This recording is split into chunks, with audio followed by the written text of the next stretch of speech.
Hey Dave and Cassie, I am just going to walk you through a couple of things in this presentation for the interior furnishings for your house, just because there's a lot of information here, so I just want to point out a few things, and I thought this would be the most effective way to do it. So this is a document that I will upload to you in Basecamp along with the pricing sheet, but I just wanted to pull a couple things out. So I'll just jump right in. Lighting selections. So I revised a couple things with your lighting selections on this page. This is your master bathroom ceiling fixture. I'm putting in this one as my preferred option. I know I gave you a couple options in Basecamp, and that's totally up to you. I just like the shape of this one best, and I think it sticks closely to what we had originally intended, but the dimensions all work. Obviously, the inspiration for our custom kitchen pendant, I switched out the fan, and then I've also added a ceiling mounted flush fixture for one of the bedrooms in the basement, so you can find that in your pricing guide as well. So just jumping right in, a couple of things that we still had to select in the kitchen would be the table, the chairs, and the bar stool. So I threw some options in here for you. These ones are my preferred options, and you'll see on the next page there's just a couple different options, and they're all linked in your spreadsheet. But just anywhere you see an asterisk in the presentation with when there's options, that's kind of our preferred option. So there's 3 different options for your counter height bar stools, and then 5 different options for a dining chair that will go opposite the table that we're going to be having built, the table and the bench, so you can see that. And then this is your living room design that we have come up with. So basically basing everything around your couch that you had selected in the leather tone, and then kind of switching some of the textiles and stuff out to be a little bit darker. And you'll see in the renderings, I think it picks up nicely on like the drama that we have going on in the kitchen, but also, you know, keeping durability in mind. So switching out the bench seat fabric to more of this charcoal fabric by the fireplace, and then switching out these chairs to something a little bit darker. So everything's just going to be really durable and, you know, maintenance free, hopefully, for your family, and it can really, you know, be lived in.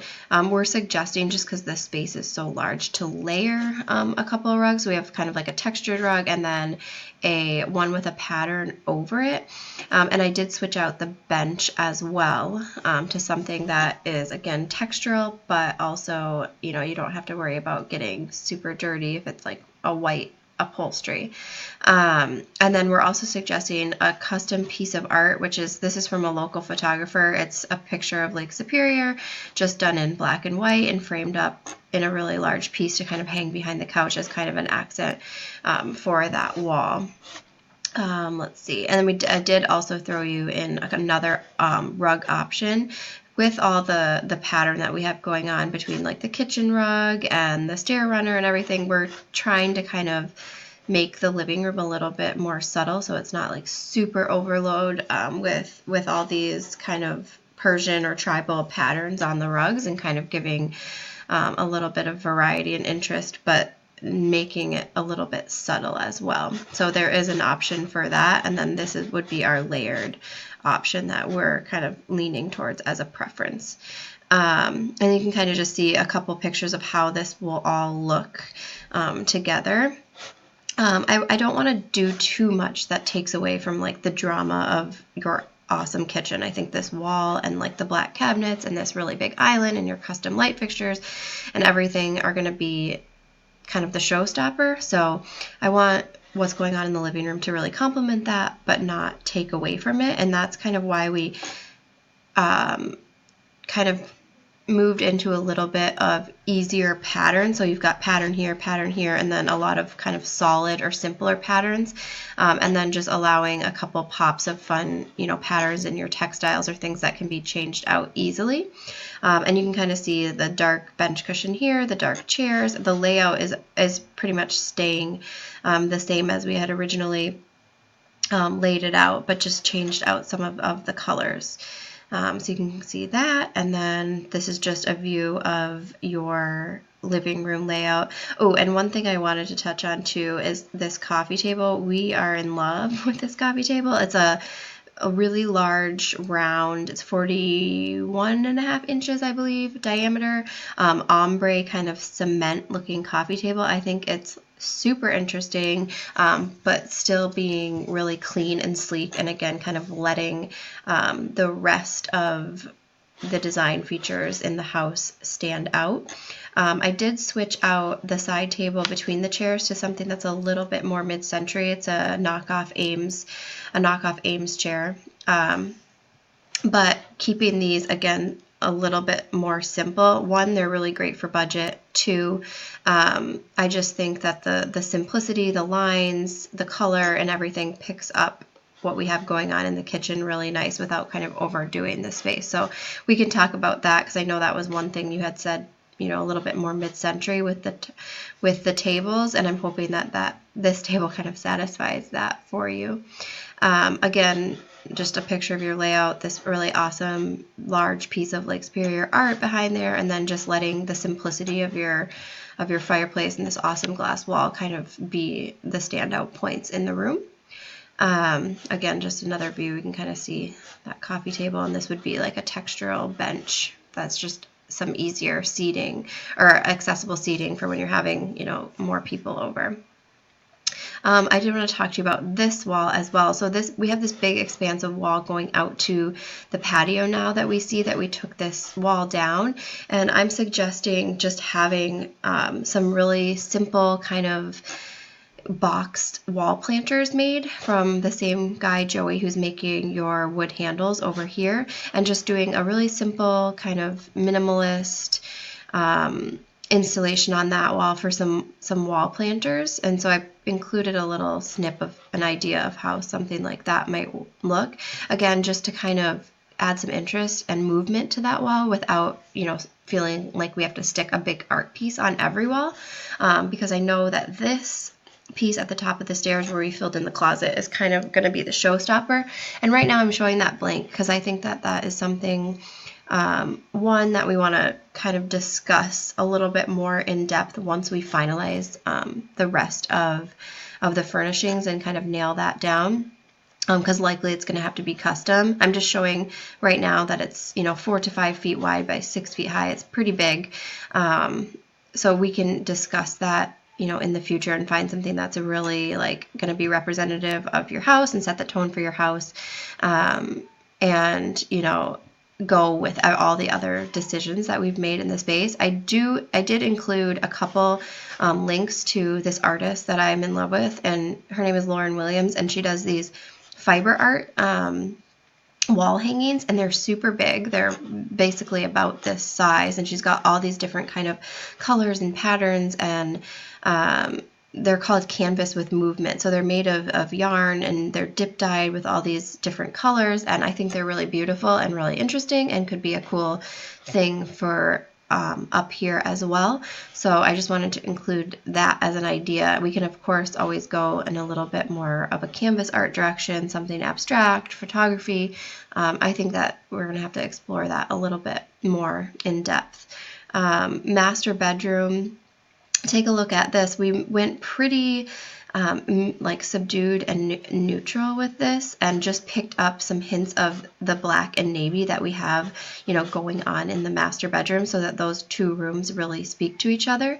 A couple layered area rugs just to create texture and take up some of the visual space of that room. We found this really awesome huge driftwood wall hanging, which we think would look awesome over your bed. Again, just like an interesting piece of textural art. A little seating area with some mid-century lighting, and then a big mirror for your existing dressers.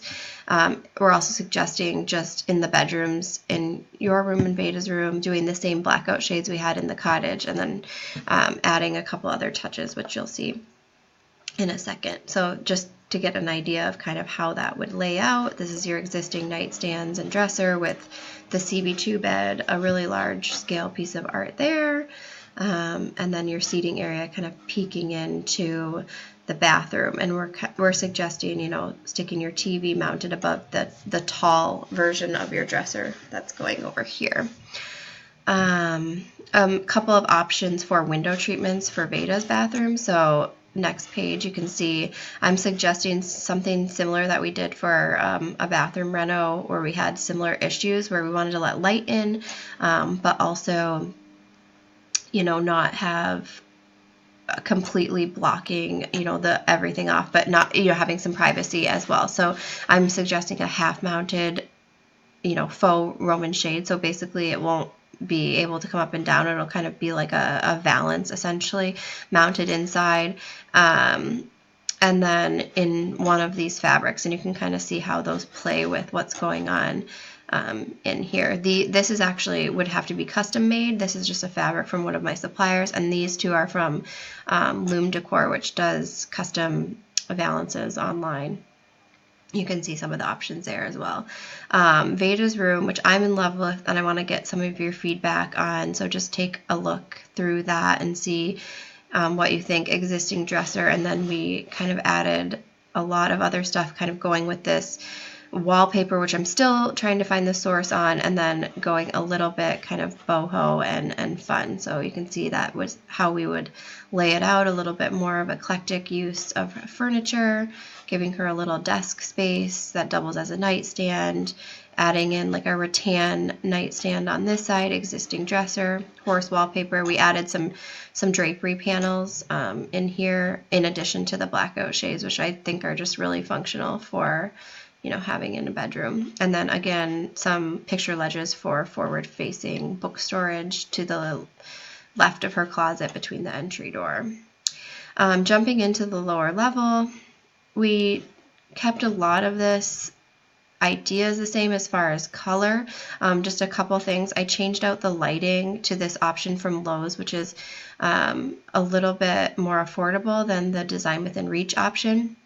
And then for the seating, you know, we're suggesting reusing that mid-century chair that you guys have and having it done in a cushion made up in a mud cloth, and then using a similar chair to what we had upstairs, throwing a mid-century table between it, and then also bringing in the same bar stool that you select from the upstairs. So I'm showing, you know, our preferred option.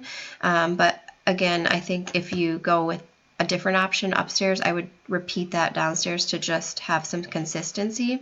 Again, throwing in some poofs under, some ottomans under the built-in media stand. That, again, that kind of picking up the textures and the colors of your couch upstairs and creating some continuity.